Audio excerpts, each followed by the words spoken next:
ಈ ಇಂದ್ರಿಯಗಳಲ್ಲಿ ಕಣ್ಣು ಇದರ ಗುಣ ಏನಿದೆಯಲ್ಲ ಅದು ರೂಪ ಅಂದ್ರೆ ನೋಡುವುದು ಎಂದರ್ಥ. ಇದರ ತತ್ವ ಅಗ್ನಿ, ಇದು ಅಗ್ನಿ ತತ್ವಕ್ಕೆ ಸಂಬಂಧಿಸಿದೆ. ಇನ್ನು ಬೆರಳುಗಳಲ್ಲಿ ಅಗ್ನಿ ತತ್ವ ಪ್ರತಿಪಾದಿಸ್ತಕ್ಕಂಥದ್ದು ಹೆಬ್ಬೆರಳು.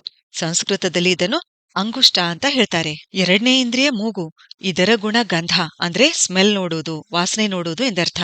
ಇದು ಏನಿದೆಯಲ್ಲ ಇದು ಪೃಥ್ವಿ ತತ್ವಕ್ಕೆ ಸಂಬಂಧಿಸಿದೆ. ಪೃಥ್ವಿ ತತ್ವ ನಮ್ಮ ಉಂಗುರ ಬೆರಳಿಗೆ ಸಂಬಂಧಿಸಿದೆ. ಇದನ್ನು ಸಂಸ್ಕೃತದಲ್ಲಿ ಅನಾಮಿಕ ಅಂತ ಕರೀತಾರೆ. ಇನ್ನು ಕಿವಿ, ಇದರ ಕೆಲಸ ಶಬ್ದ ಕೇಳುವುದು.